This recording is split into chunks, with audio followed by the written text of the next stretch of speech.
Hey guys, it's Larry again. Welcome to episode 61 of my South Olympic Branch update series.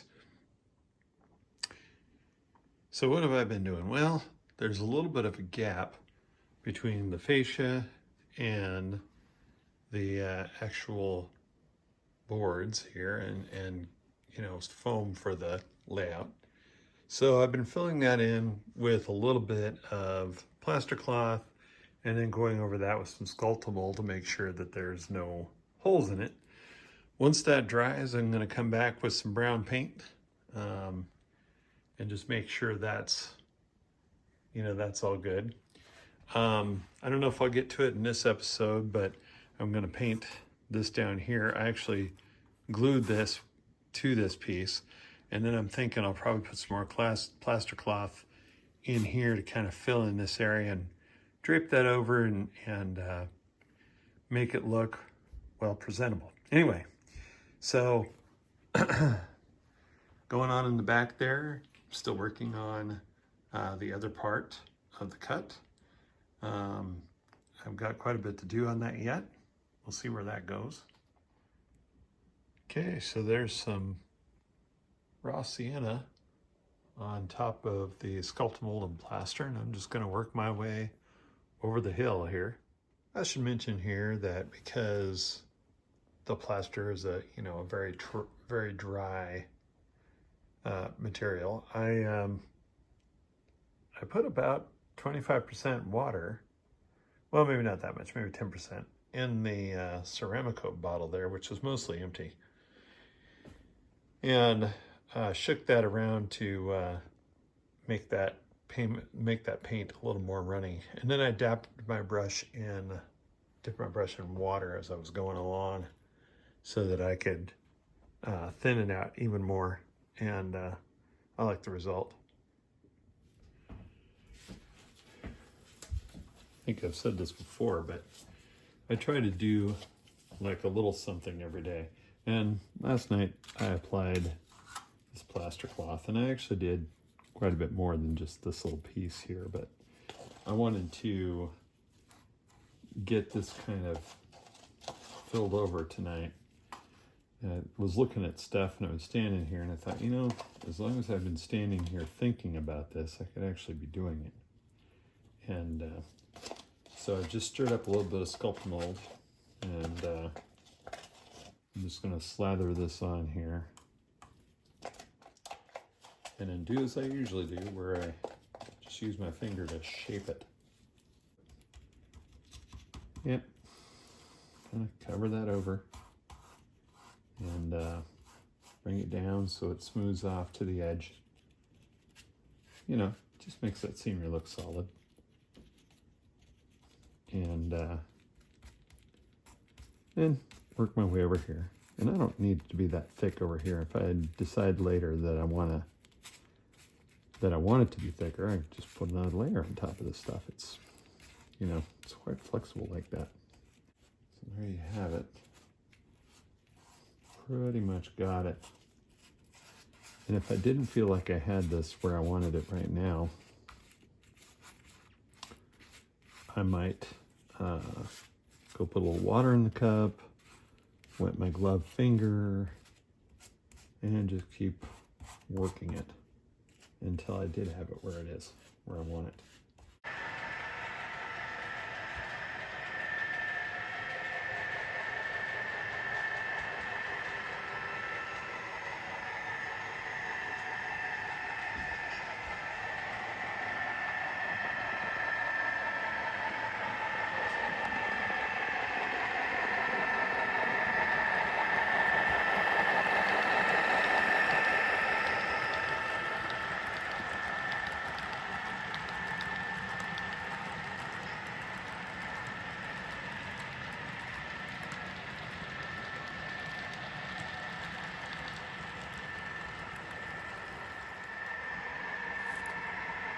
The lead locomotive here is a Athearn Genesis with a Tsunami 2 in it.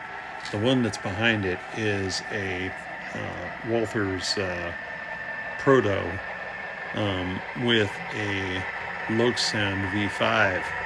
They're about to cross over right there. into the first section of the helix. That section is not reversing.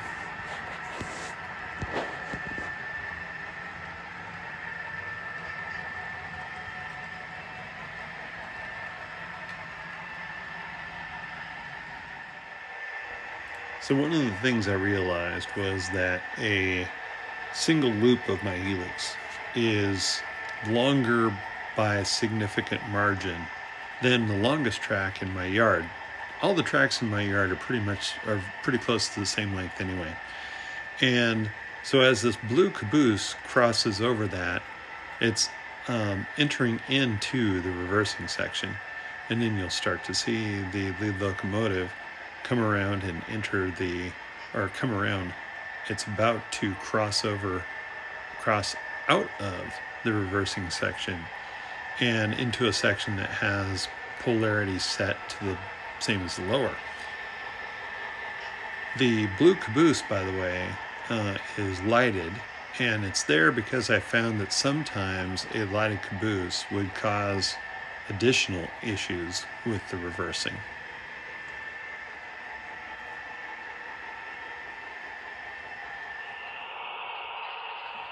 It stands to reason that if a lighted caboose could trip up a reversing section, that a passenger train with multiple lighted coaches would do even worse. And I have seen that.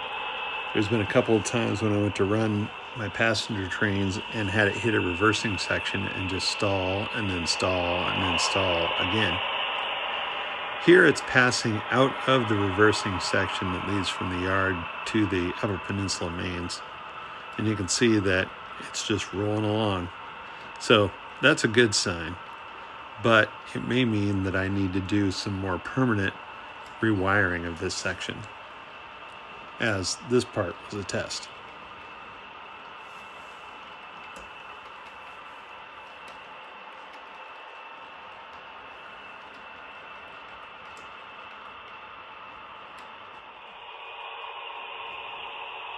And through the helix we go.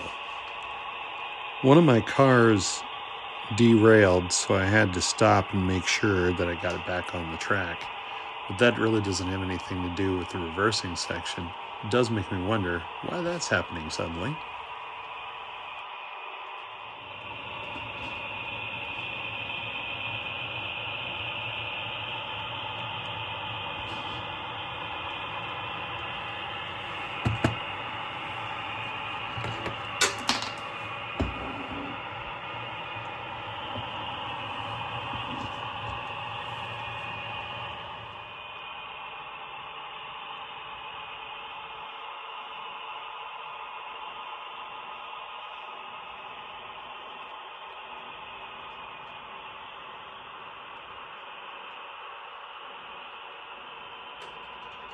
I think I recently talked about filling in behind these molds with Sculptamold and getting them kind of settled onto the hill here.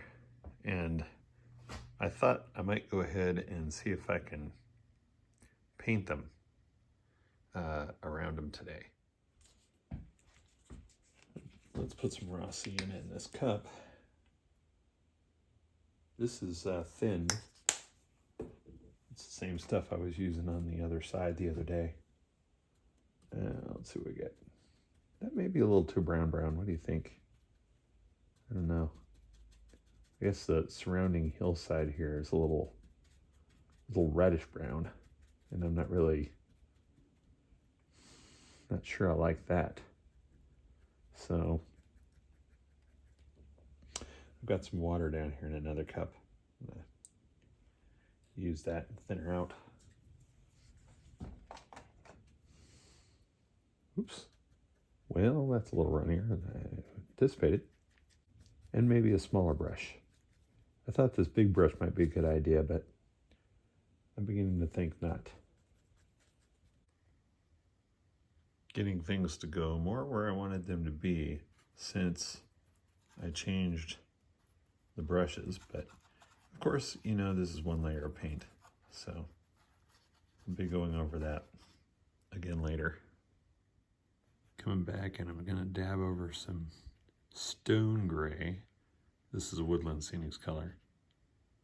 Over some of this. Make some of the Sculptamold kind of blend in with the other mold.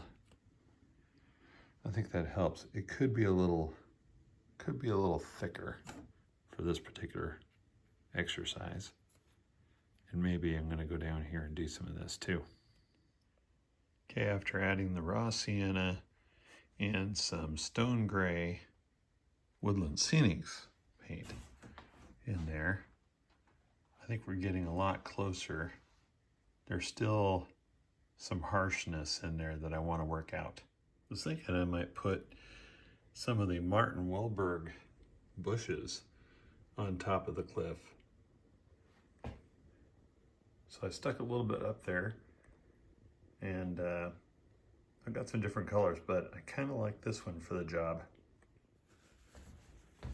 Tonight I'm putting a little bit of, doing a little bit of scenic cement just right on the foam, right there. And then I'm going to grab my, one of my mixtures of ground foam, you know, this stuff here. This has got mostly the earth color. Probably should use soil. You know, come to think of it, probably should do that as I'm putting it on here. But anyway, let's step back here. And I'm going to come back later and vacuum off the track. And like I said, I'm just going to go over the top of this with some more ground foam. So I'm not too worried about messing this up at the moment. And this might form the basis for something that goes on top of that. If you see those light spots here, here, there, I just took some really thinned out dabs of ivory and put them on there just to give it a little bit more than flat brown, which is what I was looking at, and I wasn't liking that so much. So I'll demo that a little bit. Just get this brush a little bit wet, and I'll stick it on there, and you can already see there's a little bit of color in there. Now if I take just a little touch of that, and if you can even see that on the brush, but basically, yeah, just a little touch of that, just kind of work it in there. That it's going to kind of thin out on me when I grab some more water on the brush here and just dilute it. And but I feel like the brown is a little too dark. So I think that helps out a little bit. I think it's time to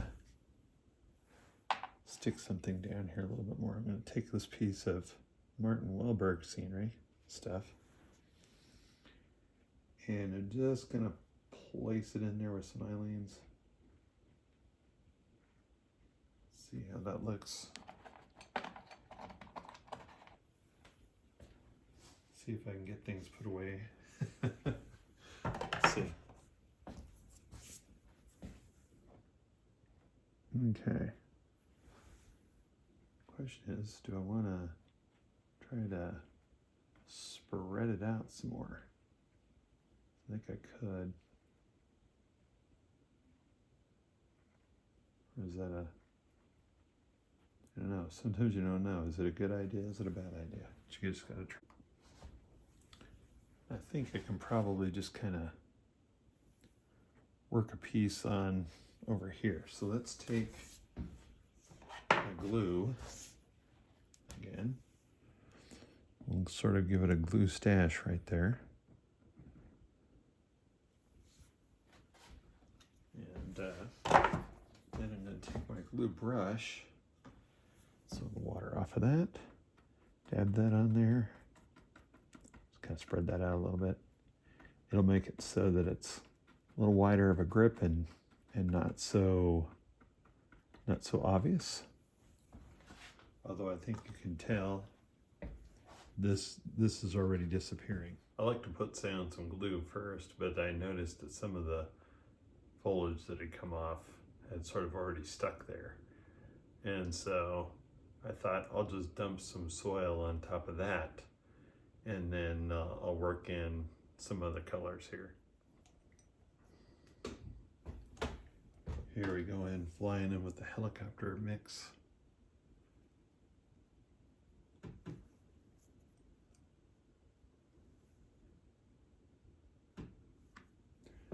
Okay.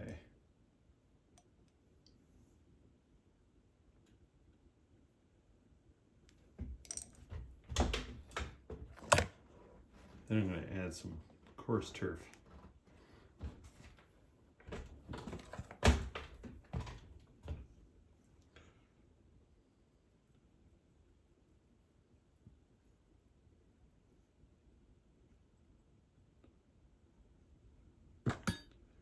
Okay. Probably looks like a bit of a mess right now, but keep the faith, people. I feel like I'm just going to keep working on this scene forever. My friends will be like, Larry, that's done, right? And I'm like, no, it needs another piece of Hecky floor, like right there, you know. And then I'll look at it afterwards and go, nope. That's not it. That's not it. It needs this too. And then it'll be like the next thing, and then, you know, and it'll just keep going and going and going.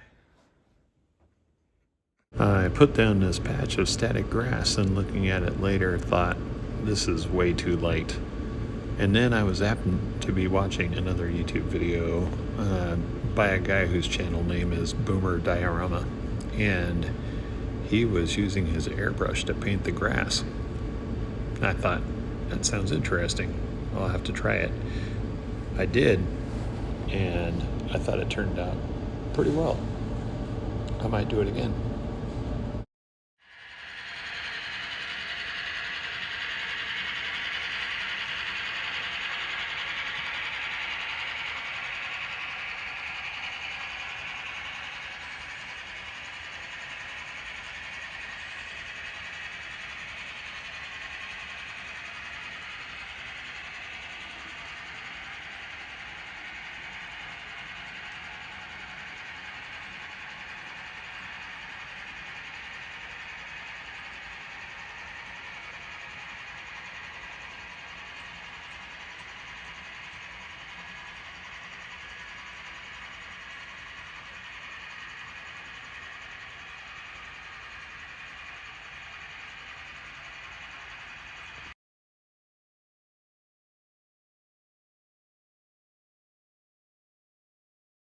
Cold out this morning. Anyway, a couple more comments, and I wanted to close out episode 61 here. I took this casting that I'd made with the Bragdon stuff, and I used my Dremel to cut it. Wear a respirator or something, at least a dust mask and some eye protection if you do that. Just a word of caution there for you. Anyway, I think I'm going to apply this over here with Sculptamold and then use my airbrush to paint it in place, because I'm not really, there's a little bit of color variation in this one that I didn't want. So I'll do that, and the work on the scene will continue. In the meantime, everybody stay safe and warm out there. Thanks for watching.